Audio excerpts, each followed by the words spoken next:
오늘 우리에게 주신 하나님의 말씀은 사도행전 9장 10절에서 15절 말씀입니다. 그때 다메섹에 아나니아라 하는 제자가 있더니 주께서 환상 중에 불러 이르시되 아나니아야 하시거늘 대답하되 주여 내가 여기 있나이다 하니 주께서 이르시되 일어나 직가라 하는 거리로 가서 유다의 집에서 다소 사람 사울이라 하는 사람을 찾으라. 그가 기도하는 중이니라. 그가 아나니아라 하는 사람이 들어와서 자기에게 안수하여 다시 보게 하는 것을 보았느니라 하시거늘 아나니아가 대답하되 주여 이 사람에 대하여 내가 여러 사람에게 듣사온즉 그가 예루살렘에서 주의 성도에게 적지 않은 해를 끼쳤다 하더니 여기서도 주의 이름을 부르는 모든 사람을 결박할 권한을 대제사장들에게서 받았나이다 하거늘 주께서 이르시되 가라. 이 사람은 내 이름을 이방인과 임금들과 이스라엘 자손들에게 전하기 위하여 택한 나의 그릇이라.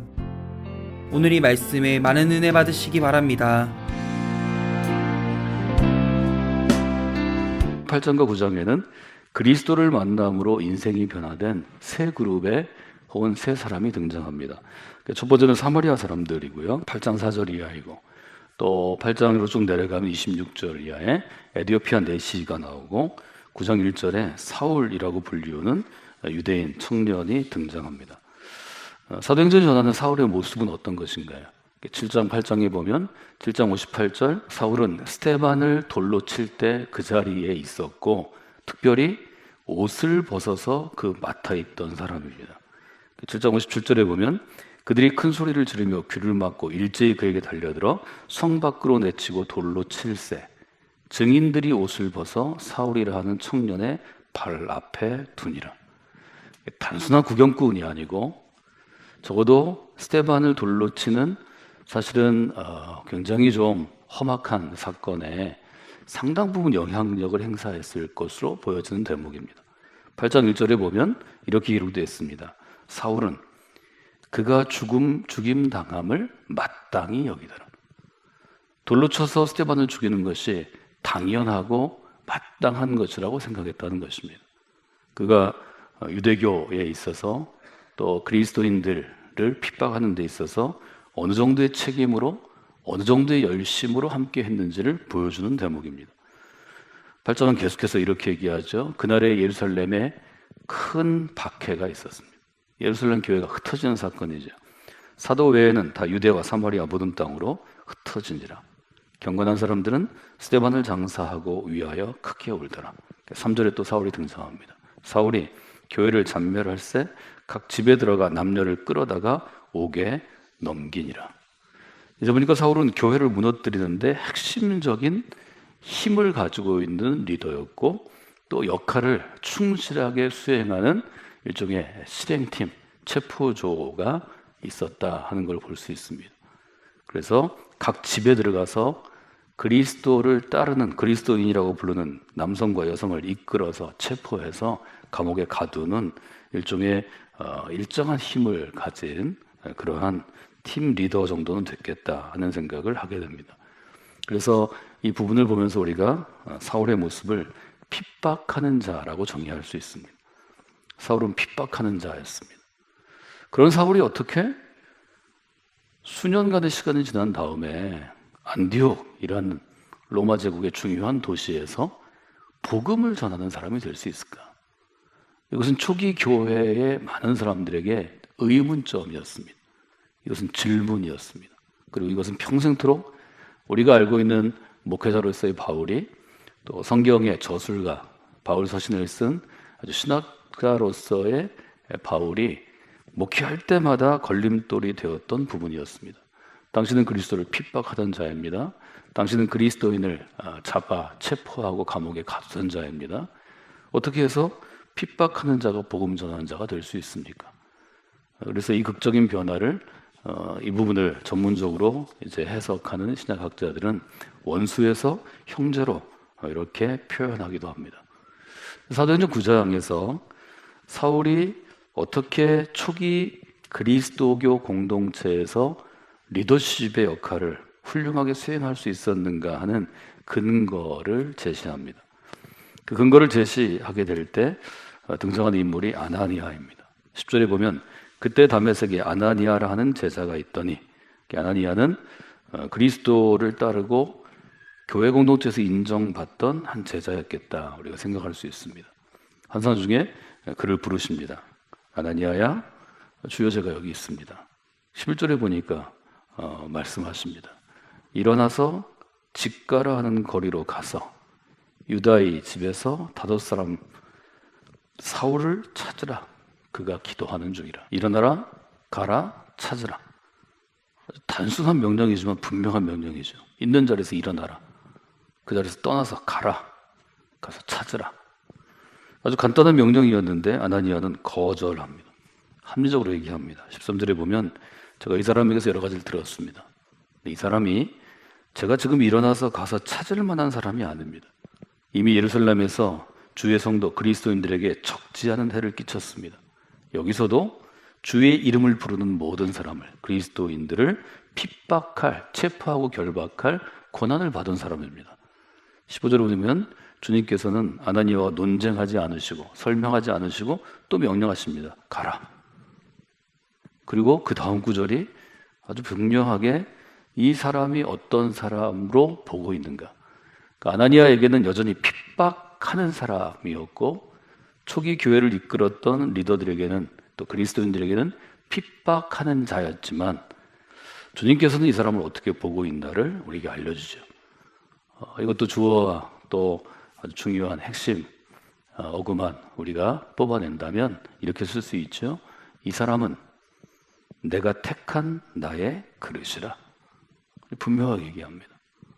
주님이 보시기에는 이 사람이 핍박하는 자가 아니라 내가 택한 나의 그릇이라는 거죠.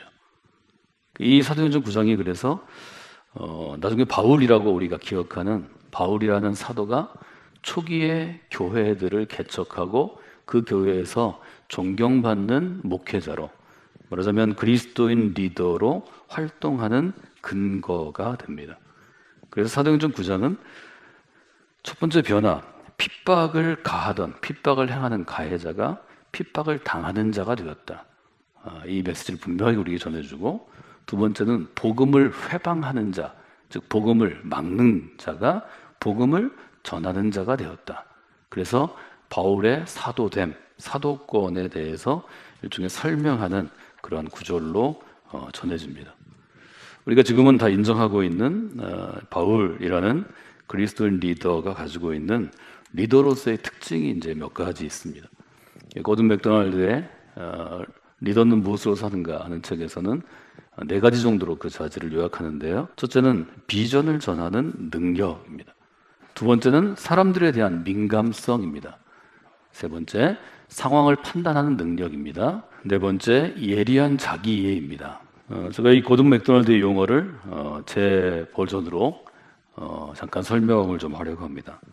리더십에 대해서 제가 자주 강조해 드렸는데 제가 요약해서 설명해 드린 내용들입니다. 교회 공동체, 신앙 공동체의 리더의 가장 큰 특징은 예수님이 갖고 있는, 우리가 쉽게 말하면 꿈, 예수님께서 메시아로서 그리스도로서 이 땅 가운데 이루고자 했던 예수님의 전 생애를 걸었던 그 꿈, 우리가 비전이라고 쉽게 얘기할 수 있는 미래의 꿈, 미래 비전을 선명하게 전할 수 있어야 합니다. 이것이 교회에서 일하는, 사역하는 목회자들과 함께 사역하는 성도들, 평신도 사역자들의 가장 큰 특징이 되어야 합니다. 어떤 일을 계획을 잘한다, 어떤 사람들하고 관계를 잘 갖는다, 추진력이 있다, 이런 것보다 예수님이 무엇을 위해 이 땅에 오셨고, 무엇을 위해 십자가의 길을 가셨고, 무엇 때문에 제자들을 선택하셨고, 무엇 때문에 바울을 나의 택한 그릇이라고 이야기했는가를 먼저 아셔야 합니다. 그 아시는 것이 믿음으로 자리 잡아야 합니다. 그 다음에 분명히 전할 수 있습니다. 두 번째는 비전을 잘 이해하고 전할 수 있다면 사람들을 이해함, 특히 사람의 마음에 민감함이 있어야 합니다. 어떤 사람들은 같이 일하는데 같이 있는 사람들을 잘 이해하지 못하는 사람이 많습니다. 소통이 되지 않고 소통이 자꾸 끊기는 경우가 있죠. 바울도 물론 젊을 때는 그러했을 것입니다. 그러나 바울이 점점점 사역의 중심에 서게 되면서 나중에 바울이 적어도 50대 중반이 넘은 다음에는 그는 함께하는 사람들을 잘 이해하려고 노력합니다. 복음을 전할 때 복음을 받는 사람, 그 도시의 사람들을 이해하려고 노력합니다. 자기가 함께하는 동역자들의 중요성을 알았고 중요성을 알아서 그들에 대한 일종의 민감함이 있습니다. 바울은 굉장히 담집질적인 리더십이기 때문에 젊을 때는 일 중심으로 살았을 것입니다. 일이 우선되었을 것입니다. 일 때문에 사람과 많이 다투고 사람과 갈등이 있고 사람을 많이 떠나보냈습니다. 그러나 그가 사람을 이해하는 것의 중요성을 점점 알게 되죠. 그 정점은 로마서 16장입니다. 로마서는 바울의 마지막 사역이 어땠는지 우리에게 잘 보여줍니다. 신학적으로는 어떻게 생각했고 교회는 어떻게 세우고자 하는 아주 분명한 예수님의 청사진이 그에게 거의 완성되어 있었습니다. 세 번째, 바울에게 아주 뛰어난 것은 제가 위기 대처의 리더십으로 여러 번 설명을 해드렸습니다. 바울은 특별히 상황을 살펴보고 파악하는 능력이 뛰어났습니다. 일이 진행되는 과정을 보고 어디가 잘 됐고 잘못됐고 어디를 지금 고쳐줘야 한다고 파악하는 능력도 뛰어났습니다. 세 번째는 결정하면 즉시 행하는 실행 능력이 뛰어났습니다. 그러니까 상황을 파악하고 그 상황에 맞추어서 무슨 일을 할 때 그 판단력과 실행력이 아주 뛰어난 리더였다 하는 걸 여러분이 볼 수 있고, 고린도에서, 에베소에서, 빌립보에서 그런 일들이 있을 때 바울이 행했던 것을 여러분이 기억하십니다. 네 번째로 볼 수 있는 것은 바울은 여러 가지 중에서도 가장 뛰어난 능력을 갖고 있었는데 그것은 자기 자신을 점검하는 능력이었습니다. 자기 이해라 요즘에 많이 얘기하는데요. 자기 자신을 잘 이해하고 있었고 특별히 하나님 앞에서 자기 자신을 점검할 수 있는 그리스도인이었습니다. 여러분이 여러분들은 가장 귀하고 아름답게 쓰임받기 위해서는 내 있는 그대로를 볼 수 있도록 하나님께 요청하셔야 합니다. 하나님, 제 강점은 뭐고 약점은 뭐고 제가 뭘 잘하고 못하는지 있는 그대로 알게 해주세요. 좋은 기도입니다. 그 다음에 내 있는 그대로를 인정하셔야 합니다. 저는 이건 잘하고 이건 못하고요. 이건 어려움이 있어요. 저는 교회에서 일하는 여러분들이 이 점들을 조금만 더 솔직하고 정직하게 믿음으로 여러분이 내놓으시면 여러분의 삶에 큰 성숙과 진전이 있을 것이라고 생각합니다. 바울은 자기의 약점을 처음에는 아마 내놓지 못했을 것입니다. 공격하니까요. 공격을 받는 위치에 있었어요. 또 교회 안에서도 바울의 적대자들이라고 불릴 만큼 적들의 공격이 있었습니다. 그런 바울이 점점 나이 들어가고 수없이 다른 사람에게 어려움도 갖고 비난도 받고 또 핍박 중에 감옥에 가기도 하고 두드러 맞기도 하고 죽을 뻔도 하면서 바울은 솔직한 리더가 됩니다. 로마서 7장에 보면 그는 그의 속을 열고 나오죠. 24절, 오호라 나는 권고한 사람입니다. 바울은 이미 로마서를 쓸 때 초기 교회에서는 대적할 자가 없는 최고의 영적인 리더였습니다. 그는 스스로 자신에게 얘기합니다. 여기 공고하다는 것은 불쌍하다는 것입니다. 하나는 여러분이 볼 때 불쌍한 사람입니다. 내 속에는 선한 내가 물론 있지만 하나님의 볼 즐거워하지만 그 안에 나와 싸우는 또 악한 내가 있습니다. 여러분이 내 안을 보면 정말 내가 공고한 사람이고 이 사망의 몸, 죽음이 깃들어 있는 몸에서 나를 어떻게 건져낼지를 여러분이 알 수 있을 것입니다. 이런 얘기를 하죠. 두 가지를 제가 메모했는데요. 첫째는 이미 완성되어진 그릇은 없다 이렇게 써봤습니다. 저도 마찬가지고 여러분도 마찬가지입니다. 우리는 지금 완성되진 상태가 없기 때문에 약점과 어려운 점들이 많이 있습니다. 또 새로운 시대가 되었다고 해서 어떤 사람을 선택할 때 완벽하게 준비되어진 그릇은 없다 이렇게 써보았습니다. 그릇에 대해서 몇 가지를 생각해 보았습니다. 첫째, 제 마음에 드는 생각은 그릇은 스스로 쓰임을 결정할 수 없는 것입니다. 바울은 이 점을 아주 잘 디모데에게 설명하고 있는데요. 주님께서 바울 이전에 사울을 향해서 나의 그릇이라고 얘기하실 때 그릇 앞에 나의 소유를 붙입니다. 주인의 소유를 붙입니다. 나의 그릇이라고 아주 분명하게 힘주어 주님이 바울에게 도전하셨을 때 바울은 먼 훗날 그것을 깨닫게 되었을 것입니다. 아, 내 인생의 쓰임을 내가 결정할 수 없구나.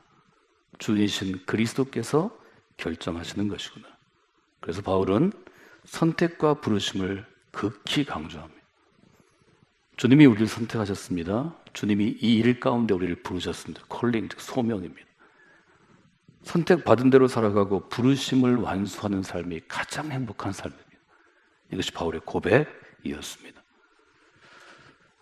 만약에 우리가 선택을 받는다면, 선택할 때 어떤 기준으로 우리가 선택을 받는다면, 과연 우리는 그 선택을 받을 기준이 충분한 사람이 될까요?